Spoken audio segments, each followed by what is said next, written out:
Olá, pessoal! Sejam bem-vindos e bem-vindas à nossa Semana Saber em Ação 2021. É isso, né? Depois de um ano de 2020 tão desafiador, tão intenso, a gente chega a uma nova etapa e é preciso parar, olhar para o ano passado, aprender e planejar esse novo ano. Eu sou a Karen de Souza, sou jornalista, atualmente trabalhando no canal Futura e vou acompanhar aqui, felizmente, com muita alegria, esse nosso bate-papo. E o nosso tema de hoje, é bom a gente deixar bem marcadinho, né? Os desafios do professor no planejamento 2021. Você está vendo aqui em cima, né? Os desafios do professor no planejamento 2021. Esse é o nosso tema de hoje. Gente, olha só.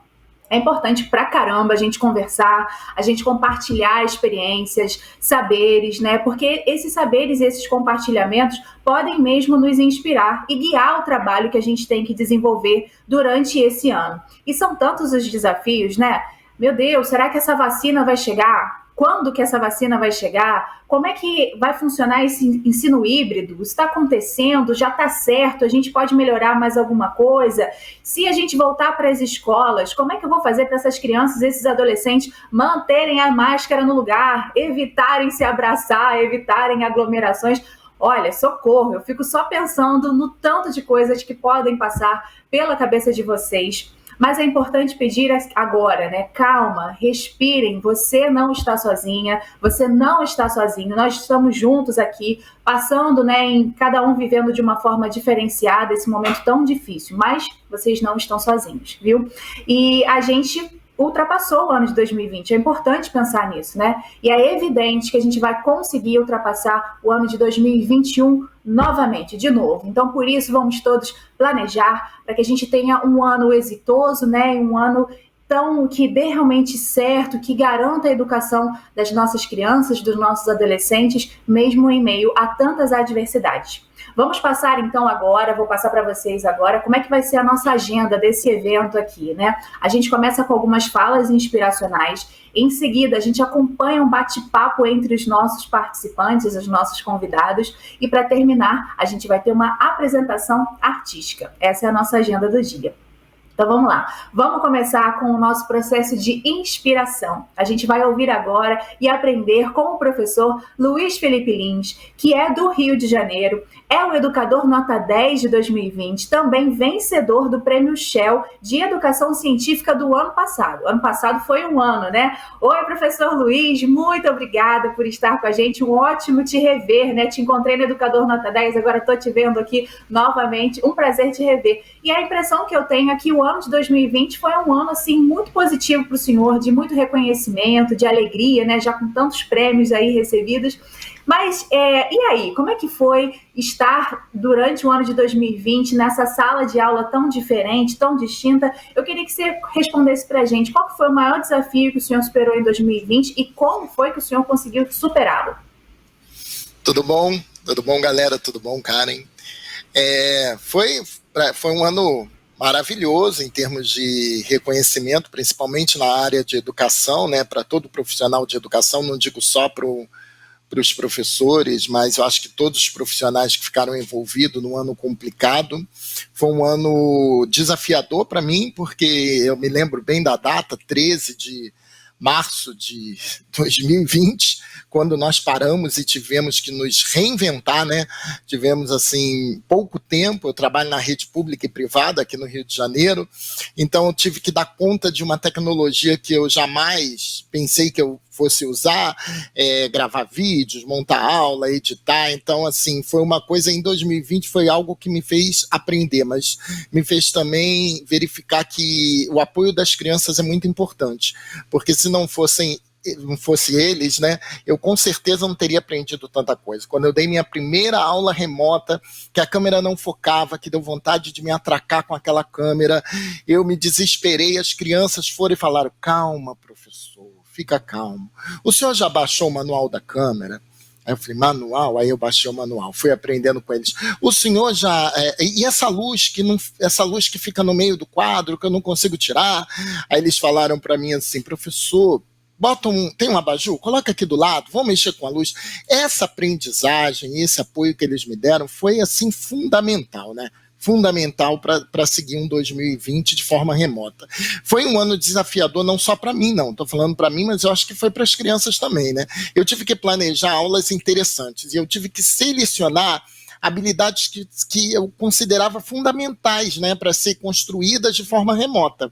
Então, isso me fez pensar em prioridades curriculares e quais conceitos podiam ser mais facilmente compreendidos a partir de situações, né, vivenciadas por eles, do dia a dia deles. No caso dos alunos mais jovens, que é meu público, né, que eu trabalho com alunos de 6º ou 9º ano, é interessante a gente ensinar para eles, olhando para a vida ao redor deles, né, e nos questionar aquilo que ele está aprendendo e a prática daquilo que nós estamos ensinando, que eles colocam em prática.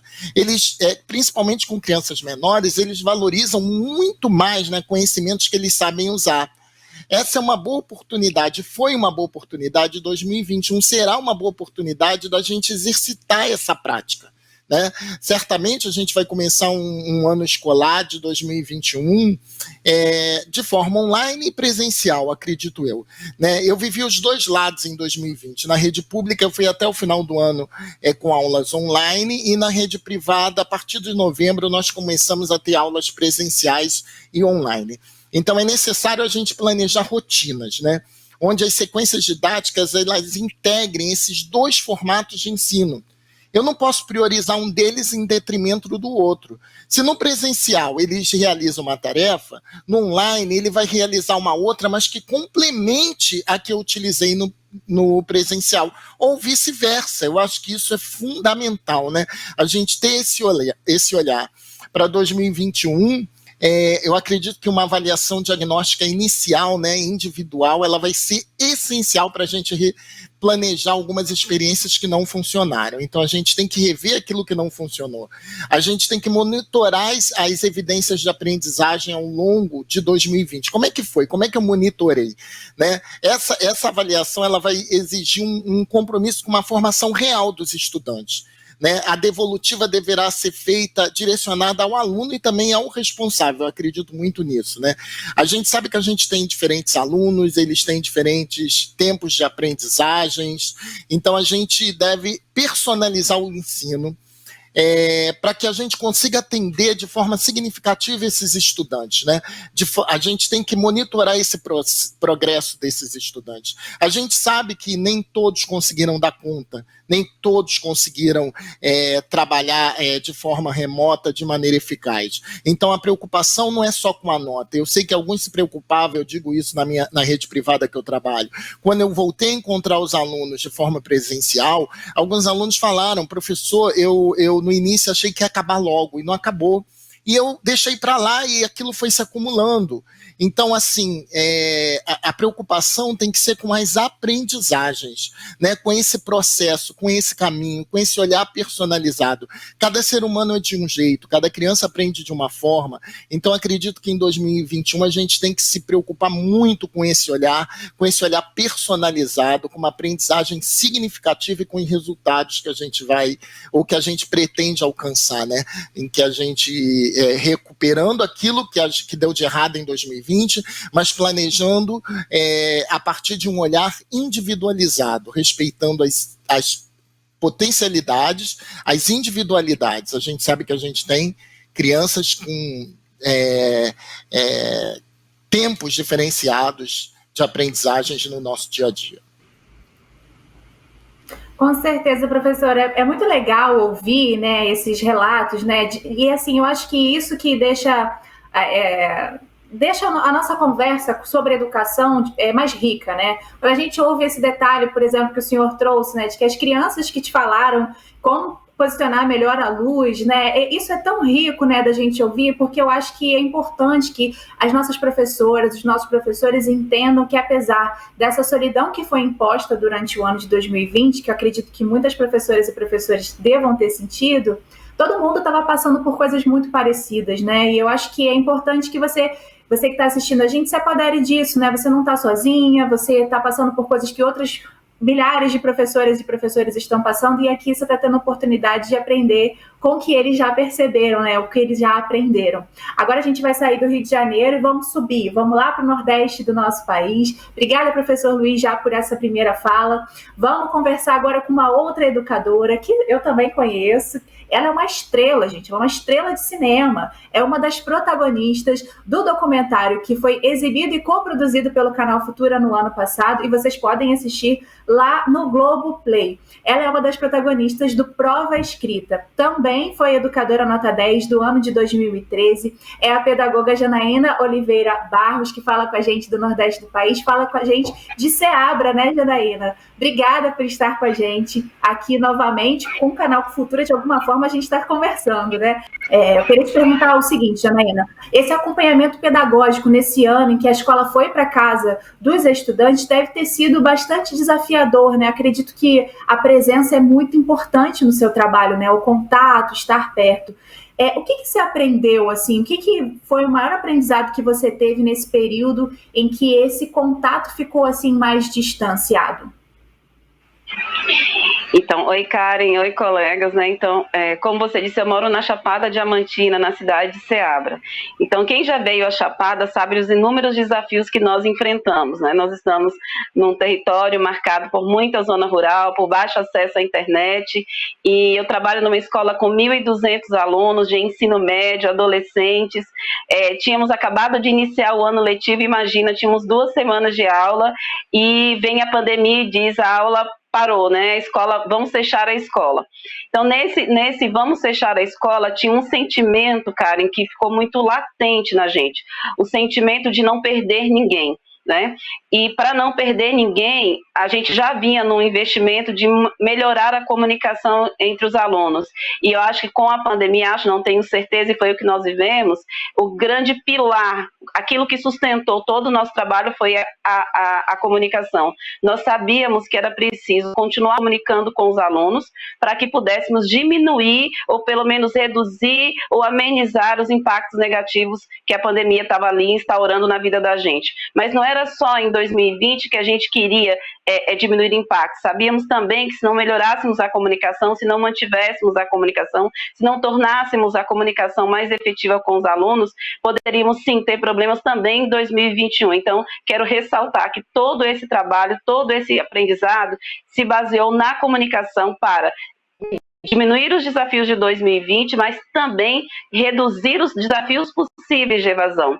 E por que eu estou falando tanto em comunicação e estou falando tanto de diminuir os desafios que a gente tinha em 2020 e 2021? O trabalho, Karen, ela já vinha com índices de evasão e reprovação muito altos, né? A gente tinha um índice aí de 40% em 2018, que era um índice que já tinha um histórico desde 2008. Então, os professores, a direção e toda a comunidade escolar, já vínhamos tentando diminuir esse índice que nos incomodava. Já agora na pandemia, nós conseguimos concentrar o nosso em 3 elementos básicos nesse desejo de diminuir a evasão. Nós focamos em tecnologia, acho que como todo mundo, em um processo e em um propósito. Então, assim, todas as vezes que nós conversávamos, todas as vezes que nós nos reuníamos, os professores e os diretores, o que a gente conversava era sobre como fazer o melhor uso da tecnologia, como conduzir os processos para facilitar essa comunicação e como, no meio de tudo isso, manter o propósito da escola. Tá? Então, o que nós fizemos, né, nesse processo de formação? O nosso meio de comunicação foi o WhatsApp e o Message. Parece... acho interessante quando as pessoas... O Message, gente, nós estamos falando de uma comunidade onde 70%, 80% dos alunos estavam na zona rural. E os pais usavam muito o Facebook. Com isso, a gente sabia que ou a gente usava uma tecnologia acessível, a gente não facilitaria essa comunicação. Outra coisa que nós tivemos que aprender nesse momento foi melhorar as rotinas de planejamento, entendermos qual era o melhor modelo de atividade que podia manter uma comunicação mais efetiva com os alunos. Nós detectamos situações e processos que poderiam nos ajudar a revisão dos caminhos, e nesse momento a gente instaura um trabalho com apoio de 60 monitores. Então, o nosso projeto foi todo pautado nos alunos, né? Eu digo que a gente saiu de um trabalho centrado nos alunos para centrado nas interações humanas. E por que eu estou dizendo isso? Com 60 monitores, nós conseguimos entender o que acontecia nas mais de 80 comunidades que a escola atende, nós conseguimos entender quem estava sem celular, nós conseguimos entender qual era o melhor horário para encaminhar as atividades, qual era o melhor dia, nós conseguimos entender os agentes de saúde, como as associações de comunidade poderiam colaborar, porque muitas vezes nesses espaços a gente tinha acesso ao Wi-Fi. Então, a tecnologia, juntamente com essa comunicação com os monitores, foi nos ajudando a entender qual era o melhor jeito de fazer esse processo. Mas o tempo todo, a essência do projeto se manteve dentro do propósito, não perder alunos. Ajudá-los a entender, Karen, que a escola é muito mais do que parede. Pessoas que compartilham saberes, pessoas que compartilham suas dúvidas, pessoas que apresentam os desafios que estão vivendo, e do lado de cá, uma comunidade de professores, uma comunidade de gestores totalmente com uma escuta empática e uma escuta muito atenta para que a gente pudesse sobrepor aos desafios um senso de comunidade. Então, eu acho que se eu pudesse resumir qual foi o nosso aprendizado maior nesse processo, foi um projeto centrado nas interações. Ouvir pais, ouvir comunidade, ouvir agente de saúde, ouvir sindicatos, ouvir os alunos, ouvir o feedback dos monitores e entender como melhorar esse processo para que a comunicação ela não se perdesse durante esse período tão difícil que nós vivemos. E é super interessante ouvir esse relato, Janaína, porque é isso mesmo, né? Foi o que você falou, a gente tem que utilizar a tecnologia, que nesse caso foi digital, que está a favor de todo mundo, né? Quem é que tem essa tecnologia? E esse foco na evasão escolar é um problema muito grande, é uma das bandeiras até que a Fundação Roberto Marinho, o Canal Futura estão, assim, sempre levantaram, mas nesse ano de 2021 a gente vai pegar pesado nessa história, e a questão da evasão escolar é um problema da sociedade por inteiro, não é um problema apenas da comunidade escolar, é nosso, é um problema da sociedade toda. Muito legal, Janaína, obrigada, viu? A gente agora vai para a nossa terceira convidada, que ela vai estar com a gente aqui também, ela tem tudo a ver com esse papo que a gente está falando, né, de tecnologia e digital, né? Ela promove e incentiva a transformação digital nas escolas com foco na formação de professores. Ela é coordenadora do Educamídia. A gente recebe agora a educadora Mariana Ox. Mariana, muito obrigada por estar com a gente. Eu não sei se eu falei seu sobrenome corretamente, deveria ter perguntado, né? Não sei se o Ox está certo. Falei certinho? Falou certinho. Ah, legal. Que bom, eu esqueci de te perguntar. Obrigada por estar com a gente. Eu queria saber o seguinte, a tecnologia digital, como a gente acabou de ouvir, né, foi muito importante para muita gente, né, onde ela chega. E aí eu queria te perguntar, na sua opinião, na opinião do pessoal do Educamídia, que estuda isso, que promove isso, né, quais os aprendizados que o uso da tecnologia traz para os desafios que a gente pode ter agora em 2021? Obrigada, Karen. Essa é uma ótima pergunta. Primeiro, eu queria agradecer a vocês. É um prazer enorme estar aqui nessa conversa, sobretudo na companhia desses educadores fenomenais. E olha, eu tiro o chapéu não só para eles, mas eles representando toda a categoria, porque se a gente teve uma classe de heróis, entre algumas outras, né, que estiveram na linha de frente, os professores, sem dúvida, enfrentaram um desafio imenso, né, de ter que entender como que a gente ia manter a escola acontecendo nesse contexto tão desafiador. E se reinventaram, e foram lá, e não deixaram as crianças desaparecerem. E eu só queria ressaltar que a gente que trabalha nessa questão de introdução da tecnologia nas escolas e da aproximação das escolas da cultura digital, a gente vem trabalhando há algum tempo com essa questão. Não é qual tecnologia que a gente usa, o foco principal, e sim tecnologia para quê? O que a gente quer com a aproximação da escola das ferramentas digitais e da cultura digital? Que tipo de aprendizado a gente quer promover? E o começo da pandemia cristalizou para a gente esse momento muito crítico em que a gente precisou entender se a gente ia adotar práticas que já estavam ficando meio ultrapassadas no ambiente digital, ou seja, transpor para o ambiente digital o pior da escola, que é aquela aula expositiva que põe a criança numa posição muito passiva, ou se a gente ia continuar no ambiente digital a brigar pelas coisas que a gente quer em termos de práticas educativas mais contemporâneas, mais centradas no aluno. Então, assim, a primeira coisa que a gente precisou fazer é dar um passinho para trás e fazer essa pergunta, é tecnologia para quê? antes da pandemia. Para que a gente queria tecnologia? Para que a gente já vinha trabalhando, sabendo da importância de trazer tecnologia na escola? Primeiro, para estimular a construção mais autônoma do conhecimento pelos alunos, porque, afinal de contas, tem tanto conteúdo, tanto conhecimento em tantos canais, não faz mais sentido o professor ficar, né, naquela posição de único detentor do conhecimento, e sim uma pessoa que vai orientar um percurso muito mais autônomo de construção de aprendizado, né, com muito aprendizado entre pares. Segundo, para a gente poder, com todas essas ferramentas muito legais e muito acessíveis que a gente tem à mão, até nos celulares, né, ativar a criatividade e a criação de conteúdo e a descoberta e a investigação, né, a favor dessa aprendizagem mais ativa, mais mão na massa. Em terceiro lugar, a possibilidade da gente se conectar muito mais com o contexto real, com o contexto das crianças para além do muro da escola e com o nosso poder que a gente tem hoje em dia, inclusive através da participação nas mídias, através da criação de conteúdo, através da publicação de conteúdo, de efetivamente criar mudanças, impactar o nosso entorno e trabalhar para a construção de uma comunidade, de uma sociedade melhor. Então, todas essas coisas estavam presentes como objetivo do uso da tecnologia, né, na educação antes da pandemia. A pandemia obriga todo mundo a migrar para o ambiente digital como forma de continuar conectado, mas esses objetivos precisam permanecer no centro da nossa busca. Então, o que aconteceu? Num primeiro momento, todo mundo foi para o online e fez o que era mais fácil, que era transpor a videoaula, a ficha, a coisa mais expositiva. E aos poucos a gente foi aprendendo como que a gente poderia trabalhar um pouco mais no sentido dessa construção de uma aprendizagem mais centrada no aluno, né? Essas coisas não são sem os seus desafios inerentes a uma sociedade muito conectada, muito digital, né? E aí esse é o campo da educação midiática no qual eu trabalho mais objetivamente nesse momento. Quando a gente fala na construção autônoma do conhecimento, por exemplo, nós vivemos em um ambiente que tem muita informação, mas nem toda ela é de qualidade. A gente sabe disso. Tem muita desinformação, tem muita fake news, tem teoria da conspiração. A gente precisa aprender a ler mais criticamente, saber se o que a gente está vendo é um artigo de opinião, é uma notícia, é uma coisa publicada por uma pessoa que tem autoridade naquilo.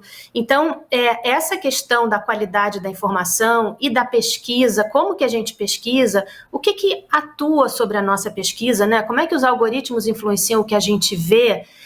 Tudo isso a gente já precisava trabalhar e precisa mais ainda... Opa, deu timer. Precisa mais ainda quando a gente vai para o ambiente digital, né? Como forma de conexão. E essas habilidades de ler criticamente esse ambiente, de saber se escrever e participar com ética, com responsabilidade, evitando o discurso de ódio, né? Usando coisas de fontes qualificadas, usando evidências, tudo isso está no centro da educação midiática. Então, a gente precisou aprender como trazer isso para dentro do aprendizado em qualquer disciplina, entendendo que a educação midiática hoje em dia está cada vez mais na base da construção do conhecimento, né? Então, a gente sabe que a inclusão digital hoje em dia não está só no acesso à tecnologia, mas sim na qualidade da experiência que a gente tem, uma vez que a gente consegue entrar no ambiente digital. Se a gente consegue se informar adequadamente, se a gente sabe participar com responsabilidade, se a gente sabe usar a nossa voz para fazer parte do diálogo da sociedade. Então, se a gente sabe aprender a aprender, né? Então, nós na Educamídia fizemos um trabalho nesse sentido, disponibilizamos muitos recursos para os professores, são todos abertos, são todos gratuitos, estão no nosso site. A gente tentou apoiar os professores na construção dessa jornada aí de trabalhar com as mídias digitais.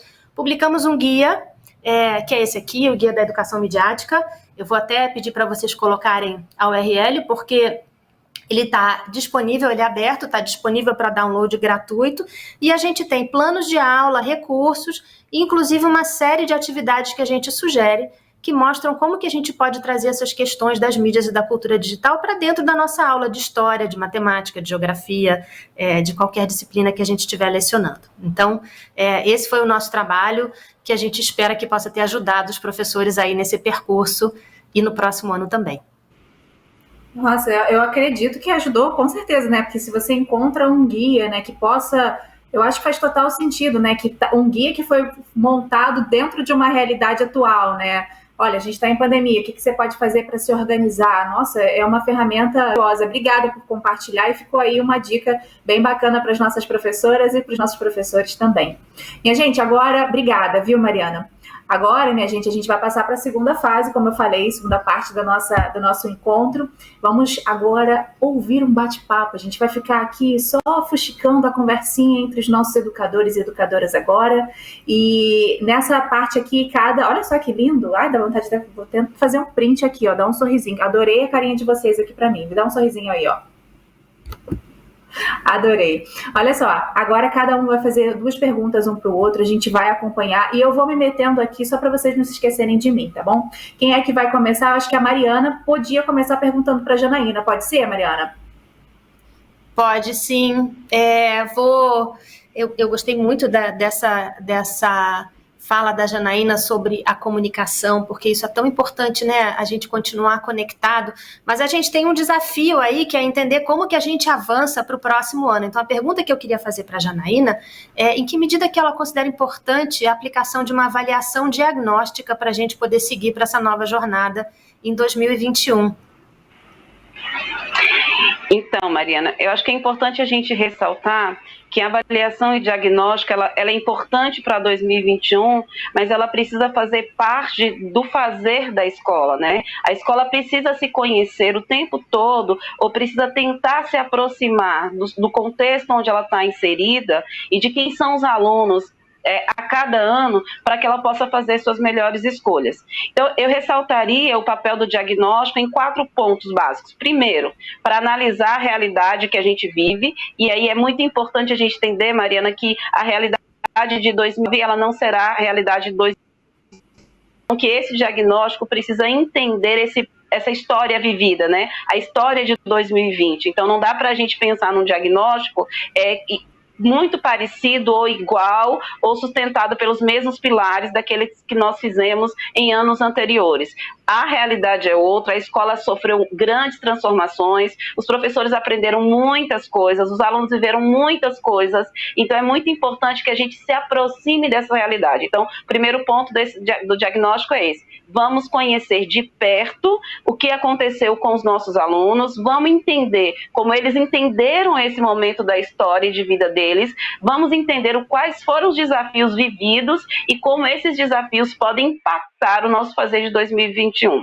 Esse é o primeiro ponto. O segundo é que a gente, num diagnóstico, precisa entender coisas muito mais específicas. Eu digo sempre na escola que um bom diagnóstico, ele vai em busca das especificidades vividas por minorias. Então, a gente vai ter as meninas que nesse período, né, engravidaram, eu brinco sempre assim, vamos ter, não é uma brincadeira, mas é uma realidade, vamos ter os meninos que tiveram que entrar no mercado de trabalho para poder ajudar no sustento da família, muitos desses alunos que não tiveram acesso a nenhuma das atividades encaminhadas, vamos ter que conhecer de perto os alunos que tiveram acesso e compreender como eles se relacionaram com todos esses processos desencadeados pela escola. Então, não dá para fazer um diagnóstico sem entender que a escola é formada por ambientes externos que impactam o ambiente externo e que esse ambiente externo tem várias nuances sobre as quais eu preciso me debruçar. Outro ponto é que diagnóstico não encontra só desafios. Um diagnóstico também ele tem o potencial de nos mostrar o que é oportunidade dentro daquilo que os alunos viveram. Então, vamos entender os aspectos positivos dessa realidade para que possamos montar melhores agrupamentos, para que possamos fazer melhores escolhas de projeto, para que possamos entender quais são as condições que não podem faltar para o sujeito seguir aprendendo. Vamos entender o que esses sujeitos aprenderam nisso.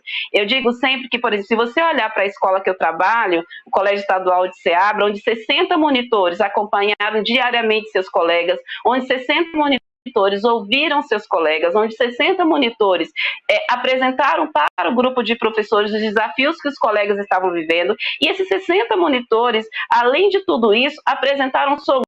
Existe um saber também desses monitores que agora nesse diagnóstico pode nos trazer um potencial incrível para 2021.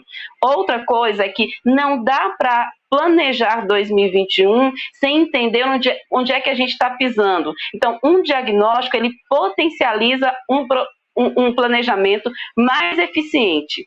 E, acima de tudo, um bom diagnóstico, Mariana, ele nos ajuda a compreender quais são os desafios, nos ajuda a pensar nos desafios e nos caminhos possíveis e consequentemente, ajuda a escola a alcançar suas metas. Aí alguém pergunta, Janaína, mas como é que eu faço para planejar um bom diagnóstico? Alguns documentos são base para isso, tá? Alguns documentos que são eles. O currículo da escola, é preciso compreender como esse currículo vai se, o que eu vou ter que escolher desse currículo, o que eu vou ter que hierarquizar, por onde eu tenho que começar.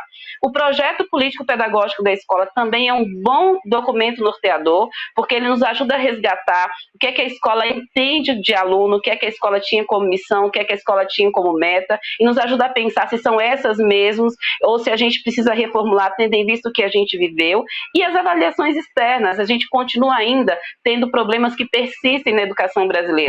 E a evasão, a reprovação.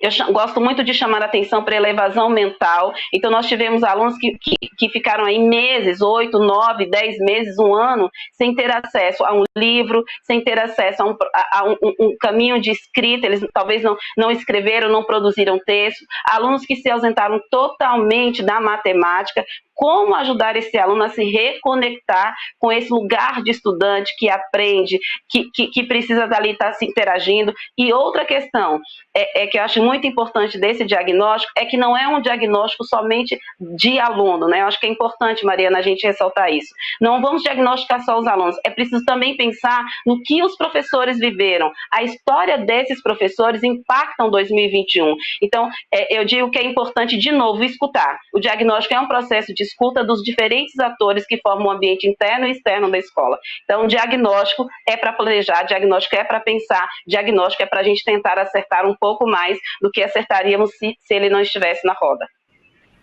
Ótimo, obrigada, Janaína. Agora a Janaína continua, né? Agora a Janaína vira perguntadora, Janaína. Essa pergunta vai para o Luiz, né? Luiz, então assim, primeiro que assim, é uma honra estar com o Luiz, educador de 2020, né? E Luiz, me diz uma coisa aí, considerando tudo que você viveu em 2020, que você contou um pouquinho de como você teve que se reinventar, como os alunos te ajudaram a aprender, me diz, como você percebe o desenvolvimento das aprendizagens para 2021? Você falou de 2020, do que você viu, e 2021, como é que faz? Janaína, tudo primeiro, parabéns pelo seu trabalho também, Janaína. Adorei sua fala. Em 2020, nós, professores, né, tivemos que nos reinventar, né? Aprender e também ensinar, né? Mas os alunos, eles também tiveram que experimentar novos formatos, né, de aprendizagens, né? E a gente vive um cenário que eu considero incerto de 2021. Nem todos os municípios ainda planejaram como se darão as aulas agora nesse início, principalmente, né? Então a gente tem que planejar nossas ações retomando conceitos que certamente não foram sistematizados em 2020, né? A gente tem que olhar para um ano trabalhando, eu digo que trabalhar refletindo sobre alguns pontos. Eu vou falar alguns deles, e você já falou alguns também, Janaína, que é da avaliação. Mas eu começaria primeiro, se o profissional, ele tem claro onde ele pretende chegar, né? Quais os objetos de conhecimento que ele vai querer construir nesse ano, né? Então, isso perpassa, para mim, pelas habilidades e as competências que precisam ser construídas. Então, conhecer a base, as orientações curriculares, como você falou, de cada município, mas principalmente dar uma olhada na base da BNCC, o que a base fala sobre as competências e habilidades, isso eu acho que é fundamental para a gente começar a pensar no 2021. Depois, vai um pouco a sua fala, né, o encontro do que você falou. Olhar para essa coleta de aprendizagens que eu vou utilizar nesse processo para verificar o êxito. Eu vou utilizar o quê? Resenhas, eu vou utilizar a produção de textos, jogos, que em matemática eu gosto muito de que os alunos produzam jogos, vídeos, eu gosto muito que eles gravem e socializem suas gravações junto com os colegas para que todo mundo interaja. Vai ser uma avaliação escrita? Nós vamos ter uma avaliação discursiva? Uma avaliação objetiva? Isso tem que ser pensado para depois dessas reflexões, a gente pensar em sequências didáticas a serem elaboradas. Então tem que estar muito claro onde eu pretendo chegar, o que eu quero construir, como eu vou monitorar a minha aprendizagem, né? Vai ser o meu monitoramento do quanto eles estão aprendendo, e aí eu vou pensar nas sequências didáticas. Nesse planejamento, a gente tem que pensar nas habilidades também individualmente, não só coletivamente, tá? Mas buscando retomar conceitos que são pré-requisitos necessários para uma aprendizagem significativa. Então, eu olhar para o que eu quero construir e pensar o que aqui é fundamental, o que eu preciso que o meu aluno construa nesse ano para ele ter um pré-requisito para dar conta do ano subsequente. Outro ponto importante é ter o estudante como centro do processo, que vocês falaram muito bem, pois assim a gente vai estimular a autonomia dele, né? E as observações de como ele constrói as suas aprendizagens, ela se torna tão importante quanto o ponto de chegada. Porque muitas das vezes o estudante fica muito preocupado com o resultado que ele vai obter, mas a gente tem que estar preocupado com o processo, com as aprendizagens que são construídas.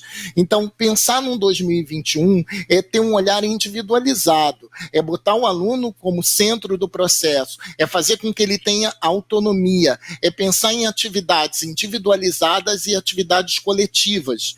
Então, esse aluno vai se sentir muito mais importante, essa escola vai fazer muito mais sentido e a gente vai ter um resultado muito melhor. Então, a gente precisa pensar na forma remota ou na forma presencial, mas que elas interajam.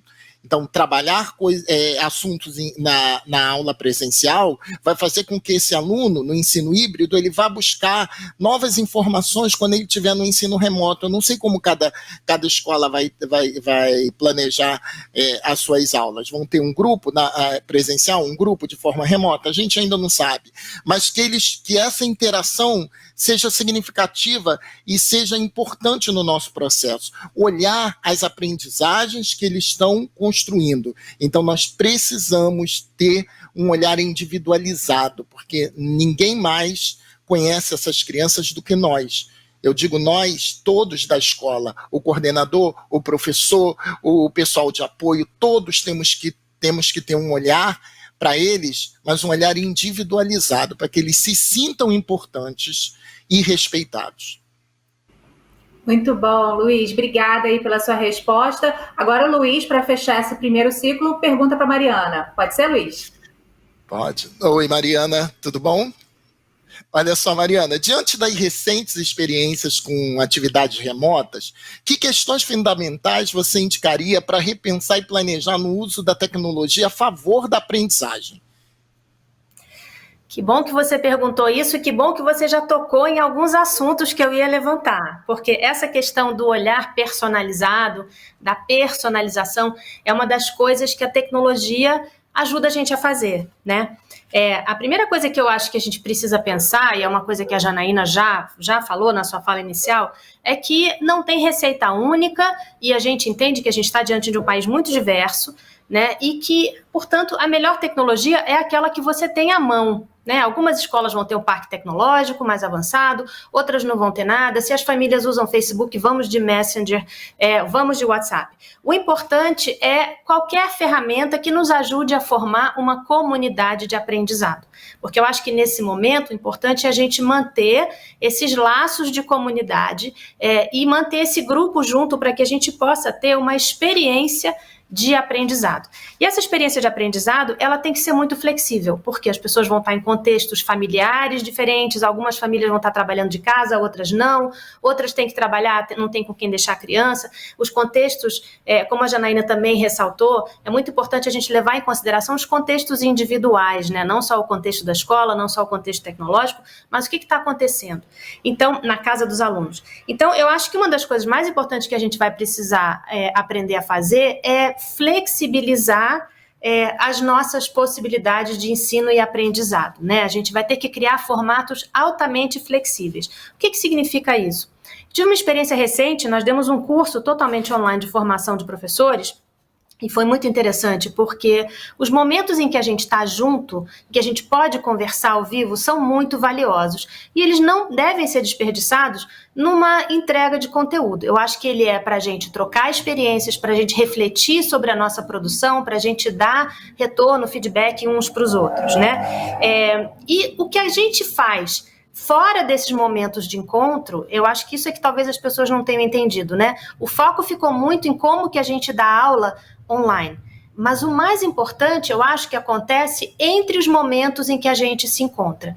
Que trilha de aprendizado a gente vai criar com as opções tecnológicas disponíveis para que os alunos sozinhos, ou de preferência em pares, em grupos, né, se apoiando uns aos outros, possam construir conhecimento, investigar, criar e aí sim trazer para o nosso próximo encontro para que a gente possa colaborar, construir, conversar. Então, eu acho que a primeira dica é essa: a tecnologia é a que a gente tiver à mão. A segunda dica é: vamos focar no espaço entre os encontros e oferecer trilhas de aprendizado altamente flexíveis, porque algumas pessoas podem ter mais acesso, menos acesso, quem tiver um computador vai fazer, quem não tiver vai fotografar, vai mandar pelo WhatsApp. Eu acho que a gente tem que flexibilizar os formatos e as entregas, inclusive para que esses alunos que têm mais facilidade e avancem tenham outras coisas para se aprofundar e para explorar, e outros alunos que tenham talvez dificuldade de acesso à tecnologia ou uma dificuldade de trabalhar sozinhos, possam trabalhar ali no nível um pouquinho mais superficial. Então, esse pensamento da flexibilização do formato, do tipo de entrega, dos níveis de aprofundamento, eu acho que ele é muito importante. E, finalmente, uma coisa que eu queria dizer para os professores é que menos é mais. Eu acho que ficou um pouco no imaginário das pessoas que todo mundo precisa aprender a fazer vídeos, virar um youtuber, ter a iluminação, ter câmera. Não é nada disso, gente. Uma trilha de aprendizado com tarefas num documento compartilhado ou numa lista de coisas no WhatsApp resolve. Faz um pequeno vídeo em casa com seu celular mesmo para explicar um ponto. Um videozinho curto de 2 minutos, 3 minutos para explicar alguma coisa. Propõe uma atividade a partir dali. Traz as coisas para um ambiente em que os alunos possam colaborar, então, e comentar sobre os trabalhos uns dos outros. E nessa sequência de pequenas atividades muito simples, a gente mantém a nossa comunidade de aprendizado ativa. Então, a minha terceira dica é essa: menos é mais. Não pensem em virar YouTubers e fazer esse vídeo esplendoroso de 20 minutos, porque isso não é para todo mundo. Ai, ainda bem, né, Mariana? Acho que é importante tirar esse peso dessa responsabilidade, né? E assim, essa expectativa. Não precisa, gente, tá tudo bem, né? Muito legal trazer isso. Agora a Janaína pergunta para o Luiz Felipe, né? A gente está agora entrando na nossa segunda rodada, última rodada de perguntas. Janaína. Então, Karen, o que eu queria perguntar pro Luiz tem muito a ver com o filme, né, que você contou do Prova Escrita, que eu sou protagonista, que foi gravado lá na escola, Luiz. E tem uma preocupação muito no filme com o sujeito, com a pessoa, com o indivíduo, né, que são as relações socioemocionais. E aí a minha pergunta é muito pautada nessa minha tentativa de me aproximar o tempo todo dos alunos. Eu queria muito ouvir tua opinião, Luiz. Considerando as aprendizagens relativas a 2020, onde nós tivemos um período grande de isolamento, onde nós tivemos que manter uma comunicação, como você observa a implicação das questões socioemocionais para a retomada de 2021, né? O que a gente tem que aprender, o que a gente tem que observar, o que a gente precisa ficar atento para que 2021 mantenha essa pegada das relações socioemocionais muito fortes na escola, né? Esse cuidado com os sujeitos da aprendizagem. Obrigado pela pergunta. Acho uma questão muito importante nessa retomada, né? Essa retomada ela deve ser muito bem planejada pelos gestores escolares. Pensando na recepção e no acolhimento dos estudantes, né? Eu fico muito pensando nisso, como é que a gente vai recebê-los, né? Mas recebê-los de modo que eles se sintam importantes, né? E bem, né? Porque eles já se sentem bem na escola. Mas eles observarem que a gente está olhando para eles com esse olhar mais cuidadoso, né? Esse acolhimento tem que ter como propósito, né, a facilitação da comunicação entre o estudante e todos os profissionais da escola. Eu acredito nisso, né? Todos devem estar atentos para pequenos sinais que não foram, talvez, apresentados anteriormente a pandemia para uma criança, né? Que mostrem problemas de como o estudante possa estar passando, né, com o isolamento, inquietações, distúrbios de ansiedade. Tem criança muito inquieta, né? Eu vi isso muito bem, eu dando aula remota. Eu tinha alunos que confidenciaram isso nas aulas para as turmas, assim, professor já sofria problema com depressão, ansiedade, isso se agravou muito. Eu acho que eu tenho que ter esse olhar e esse cuidado de ouvi-los, sabe? O grupo acolher, eu passei mensagens importantes, vocês estão aqui, eu digo que é uma escuta empática, né? E a gente pensar isso numa forma colaborativa, é você deixar ele colocar o que ele está vivendo, as angústias que ele está passando, mas a gente tendo a noção que a gente precisa ter esse olhar, né? Esse olhar de que a gente não é especialista na área de tratamento destinado à saúde mental, mas a gente pode sinalizar indicadores para que os familiares, principalmente, né, busquem auxílio, se necessário. Eu costumo muito nas minhas aulas falar com as crianças assim, eu me fiz entender, eu já acho uma forma mais carinhosa de chegar a eles, porque eu acho muito arrogante você falar, entenderam? Quer dizer, eu acho que a relação de professor, essa relação socioemocional, ela vai muito no olho a olho. Com 25 anos dando aula, em sala de aula, eu vejo que muitas crianças olhando no olho, você olhar no olho, pegar na mão, e isso com aulas remotas que eu tive quase durante um ano inteiro, eu não consegui fazer, então há uma preocupação, então eu estou me fazendo entender, eu me coloco no lugar um pouquinho deles, porque às vezes eu não entendo algumas coisas, né? A gente como adulto, a gente não sabe tudo, então ainda mais as crianças do outro lado, que são jovens, né? Crianças e jovens, então quando ele retornarem, a gente teve que pensar nisso, em atividades curriculares, acolhedoras, que desenvolva essas habilidades socioemocionais. A gente tem que estar pronto para ouvi-los e atentos a detalhes, né? Atento ao que eles possam. Os alunos estão muito agitados, ele pode estar querendo nos falar alguma coisa. Esse aluno está muito isolado, ele agora está triste, ele pode estar querendo que a gente tenha um olhar para ele e ele pode estar nos pedindo socorro. Então a gente tem que pensar num planejamento coletivo, onde ele seja fundamental, né, o centro do processo, mas que a gente consiga todos juntos revertermos essa situação. Eu indico para os alunos mais velhos, queria até deixar aqui um documentário que eu assisti, que eu acho que pode ser trabalhado com professores na formação, mas também pode trabalhar também com os alunos, né, que é o documentário do Cacau Rodin, Nunca Me Sonharam. Eu acho fantástico, eu acho que ali tem algumas falas de alunos que passam pela questão socioemocional. A escola de hoje não é uma escola que a gente ouve pouco essas crianças, a gente fica pensando no que a gente vai trazer para eles, mas a gente escuta muito que escola eles querem. Então é um momento da gente pensar que escola nós queremos e que escola vocês querem. Porque a gente vai construir uma escola juntos, coletivamente, mas essas questões são fundamentais para mim. E na matemática, eu deixo até também uma indicação de uma série, isso é matemática, do Rogério Martins, é uma série portuguesa. Também gosto muito dos vídeos da Fundação Roberto Marinho, trabalhar com essa parte audiovisual, com vídeos, deixar que eles assistam e aprendam coisas e depois a gente abra uma discussão, isso é interessante, porque isso eles vão vendo que eles estão no centro do processo, eles são importantes, e a gente está tendo um olhar de aprendizagens com formatos diferenciados, como a Mariana falou, né? Menos é mais, a gente pode produzir algo tão significativo e com pequenos gestos, pequenos atos, pequenas inserções. Com certeza, obrigada, professora. Agora a gente está indo para a nossa penúltima pergunta, estamos chegando ao fim do nosso encontro, e agora a Mariana pergunta para a Janaína. Eu tenho uma pergunta para a Janaína, que é, pelo que eu estou vendo aqui, uma gestora fenomenal, e eu queria que ela dissesse para a gente como que ela acha que o professor pode promover, então, intervenções significativas nesse desenvolvimento da aprendizagem para 2021, considerando o que a gente viveu e aprendeu ao longo do ano passado? Mariana, eu vou colar de você, posso? Você disse coisas bem importantes na sua fala que eu quero super recuperar agora. Eu acho que durante todo esse momento de pandemia, eu acho que a gente segue com as aulas à distância, as aulas online, nós focamos muito em como dar aula, né?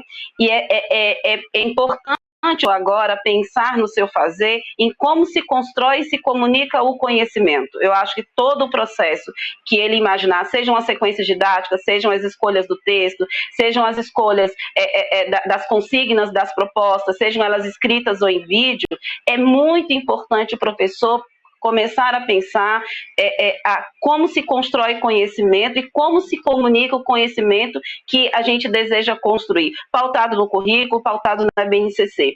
E uma coisa que tem me chamado bastante a atenção, que eu tenho perguntado aos meus professores na hora deles planejarem suas intervenções, é o que nós estamos fazendo que já não existe e o que do que nós estamos fazendo se relaciona o tempo todo com o sujeito que está lá do outro lado, o sujeito que vai aprender. E aí, quando eu falo sobre isso, Mariana, não tem como não recuperar quem é o sujeito professor, quem é o educador na vida dos estudantes. Então, eu sempre digo que professor é alguém que autoriza sonhos. Então, a forma como ele comunica o conhecimento vai dizer para os alunos quanto é possível sonhar, quanto é possível aprender, quanto é possível garantir uma autonomia nesse aprendizado. Mas, para que o professor faça isso, uma intervenção que é muito no fazer dele é ter paixão por aprender, porque ninguém nos ensinou isso, não é, Mariana? A gente não aprendeu isso na universidade, nós não tínhamos aprendido isso na escola, não é? Por exemplo, o professor planejava para a sua presença, agora ele está planejando muito das suas aulas para a sua ausência. Então, ele vai ter que se permitir se enveredar por muitos mundos desconhecidos, sem perder o propósito dele, que é garantir o direito do outro aprender. Então, outra intervenção que ele vai ter que fazer o tempo todo nas suas atividades é criar mecanismos de quebra de silêncio para entender como o aluno está se relacionando com aquilo que ele está propondo. E essa quebra de silêncio me faz pensar muito em algo que era muito comum na escola, Mariana. Aqui a gente ainda usa os diários de classe, né? E aí todas as vezes, como coordenadora, que eu pegava um diário de classe e via a folha fechada, aquilo me trazia, sempre me trouxe algo para pensar. Uma folha fechada, né? Aquela folhinha dobrada, porque o aluno não está mais frequentando, representa que alguns sonhos ali foram interrompidos. Representa que em algum momento evidências sobre o processo de aprendizagem daqueles alunos não foram de total conhecimento dos gestores, do coordenador pedagógico e do professor. Então, de alguma forma, aquela folha dobrada diz que existia algo para se fazer que a gente não observou de forma muito clara. Então, de novo, a gente volta a dizer que é preciso fazer escolhas mais intencionais e acertadas. No entanto, é preciso promover espaços de escuta. Essa escuta é que vai promover as melhores intervenções, porque não existe a intervenção certa, existe a intervenção pensada na relação com o sujeito da aprendizagem. Então, aquilo que serve para a escola A não necessariamente vai servir para a escola B. Então, não dá para a gente ficar aqui fazendo uma listinha de boas intervenções. É preciso entender qual a mentalidade que tem que estar por trás das intervenções pensadas pelo professor. Essa mentalidade de que qual é o conhecimento que eu quero discutir, sobre o qual eu estou planejando, como se comunica esse conhecimento e como esse sujeito aprende. Para isso, talvez a gente tenha que abrir mecanismos de escuta que vai ajudar a gente a cruzar dados sobre aprendizagem, dados sobre como o sujeito se relacionou com aquilo que a gente planejou e dados que vão nos ajudar a trazer desabafos, nos ajudar a trazer medos, nos ajudar a trazer anseios, nos ajudar a trazer inquietações. E é nessa escuta que a gente vai ter uma grande oportunidade de intervir para que as oportunidades que existem de ter um ambiente mais saudável, de ter atividades que os alunos se sintam melhor para realizar, possam se aflorar e possam nos trazer indícios do que planejar para oferecer esse sujeito. E aí, Mariana, alguns professores talvez falem assim, mas Jana, como é que eu vou fazer isso com todos os alunos, né? Principalmente agora que talvez nesse início do ano de 2021, eu não vou ter todos os alunos na escola, né? Eu vou ter uma parte, outra parte eu só vou ter daqui uma semana, como cada rede está se organizando. Então, o que eu digo é que muitas vezes, ao ouvir, Mariana, 2, 3, esses mapas individuais nos ajudam a antecipar o que o coletivo provavelmente está vivendo. E ao ter mapas individuais, eu tenho a potencialidade de planejar intervenções ajustadas para o coletivo. Então, eu penso que, por mais que a gente tenha tecnologia, Mariana, o papel do ser humano na coleta dessas informações para pensar o ser humano que do outro lado está aprendendo é a grande chave para promover intervenções cada vez mais ajustadas. Ai, maravilhoso. Gente, uma pena, a nossa conversa está chegando ao final. Ai, que delícia. Eu acho que eu vou chamar todo mundo para ir lá no Conexão Futura para me aproveitar um pouquinho mais desses saberes, viu? Para a gente poder passar isso para mais pessoas. Muito legal. A gente chega agora à nossa última pergunta e é o Luiz Felipe que faz para a Mariana, né, Luiz? Isso. Mariana, vou ser bem breve. Assim, a realidade atual aponta para o caminho do ensino híbrido, né? É o que a gente tem tanto falado nesse ensino híbrido. Que pontos de atenção você indicaria para um planejamento coletivo com essa característica? Eu acho que você falou uma coisa, Luiz Felipe, quando você falou sobre os alunos, né, que estão em momentos diferentes, estão retornando para a escola em momentos diferentes, com grau de aproveitamento diferente. Você falou o seguinte, que uma coisa que fez falta é que quando você está numa situação presencial, você olha no olho, você pega na mão daquele aluno que está com mais dificuldade ou que talvez aprenda de uma outra maneira, né? E eu acho que a gente viveu um momento em que tantos paradigmas foram né, desconstruídos, tanto no fazer da escola, como na sociedade, né? A gente viu coisas como a intensificação das desigualdades, a profusão de desinformação, teorias da conspiração, a questão do racismo que aflorou, e todas essas coisas, eu acho que eles colocaram a gente em situações menos hierárquicas, porque, na verdade, nós estamos aqui patinando num mundo que, de repente, ficou novo, em que certezas foram desconstruídas, né? Então, eu acho que a gente precisa criar mecanismos de pegar na mão, não só dos alunos, mas também dos professores, né? E a Janaína apontou uma coisa muito bonita que ela faz na rede dela, que são os monitores. Eu acho que não tem maneira melhor da gente aprender do que em relações menos hierarquizadas, né? Aprender em rede, entendendo que todo mundo aprende com todo mundo, né? Então, eu acho que do ponto de vista dos professores, a gente precisa ter esse olhar de pegar na mão, entendendo que professores também tiveram experiências diferentes, né, com a entrada da tecnologia, com essa mediação das telas, etc. Criar ambientes para socializar práticas, para apoiar uns aos outros, para construir colaborativamente. Eu acho que a tecnologia ajuda muito a gente nisso. Criar essa situação talvez mais capilarizada, em que a gente tem monitores que apoiam grupos menores, e lá na ponta a gente tem pares. Eu gosto muito de trabalhar com aprendizado entre pares, e isso vale para adultos também. Sempre que a gente está numa situação de formação de professores, ali na ponta a gente sempre tem um par que é como se fosse um anjo, né? Uma pessoa dando feedback construtivo para outra, tirando suas dúvidas, questionando algumas coisas.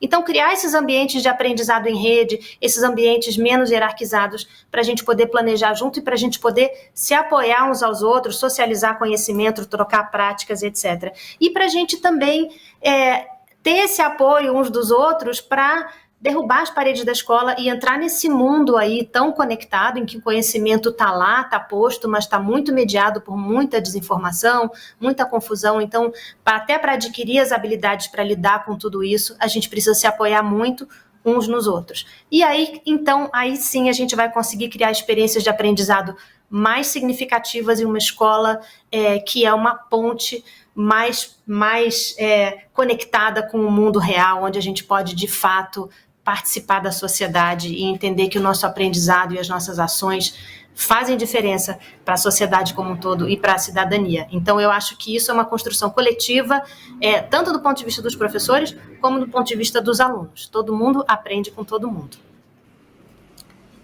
Ótimo, gente. A gente chegou ao final aqui da nossa participação, nós 4, né? Mas eu queria abrir aqui o microfone para vocês darem um tchau para todo mundo aí rapidinho. Vamos começar com a Janaína dando o seu primeiro tchau. Karen, acho que eu não quero só dar tchau, acho que eu quero fazer uma convocatória, assim, eu quero chamar para perto todos os educadores que vivem os desafios e dizer para eles, cruzem dados, ouçam os alunos, bote aí uma grande pitada de empatia, porque esse senso de humanidade latente na escola vai dar liga nesse trabalho que a gente vai desenvolver em 2021, que é muito desafiador. E nos processos de formação continuada, a gente precisa entender que nem todo mundo chega na escola sabendo ouvir, então que a escola também promova formações, que a gente aprenda junto nessas interações com nossos pares sobre escuta, porque 2021 vem aí com muitos desafios e a escuta com certeza vai criar um senso de empatia e de humanidade na escola que esses alunos precisam para a gente continuar aprendendo. Obrigada, Janaína. Professor Luiz Felipe? Eu queria agradecer e também falar com todos os professores que a gente tem um desafio grande nesse ano, mas que a gente sempre pense que a gente pode aprender, a gente aprende, a cada dia a gente aprende algo novo e a gente tem muito que aprender, mas coletivamente isso se torna muito mais fácil e muito mais significativo. Então vamos pensar na escola como uma escola que dá formação, mas uma escola que promove transformação. Eu acho que a gente tem que olhar muito para esse lado, o poder transformador da educação. Educação liberta, educação empodera, educação transforma. Com certeza, professor. Mariana? Gente, foi uma oportunidade linda estar aqui com esses educadores incríveis. Obrigada a vocês todos. E o que eu queria deixar como recado final para os educadores é que ninguém está sozinho, né? Procure redes de aprendizado, e se não puder ser dentro da sua escola, grupos, existem tantos grupos que estão se formando na internet, no WhatsApp, em torno de projetos, em torno de cursos, tem muitos cursos abertos. O mais importante não é lá assistir uma aula e aprender sobre uma ferramenta. O mais importante é participar de uma comunidade na qual os professores vão se apoiando e vão trocando ideias grandes e pequenas e dicas para enfrentar esses desafios que a gente está enfrentando na construção, não só de um ano de 2021 melhor, mas de uma escola melhor, né? De um lugar onde a gente, de fato, forma cidadãos, onde a gente participa do que está acontecendo no nosso entorno, e a gente promove a defesa das liberdades e dá voz a esses jovens, para que eles possam construir uma sociedade melhor. Então, vamos fazer isso em rede, vamos fazer isso juntos. Procure uma comunidade e aprenda junto com seus pares. Tá ótimo, Mariana. Pessoal, muito, muito obrigada, viu? A gente está chegando agora ao fim do nosso encontro, mas vocês vão, com certeza, aprofundar muito mais essa conversa ao longo dessa semana aí tão importante de planejamento. Mas antes de terminar esse papo, como eu falei no início, a gente vai dar aqui o espaço para a arte, né? A arte que foi tão importante em 2020, com certeza vai se tornar importante também em 2021. Eu fico por aqui agradecendo demais pela oportunidade de poder estar com vocês nesse encontro e também vou assistir a esse poema que foi especialmente preparado para esse evento pela musicista, poeta e produtora musical Bia Ferreira. Bom retorno para todos e todas, bom planejamento para todo mundo e com vocês, Bia Ferreira.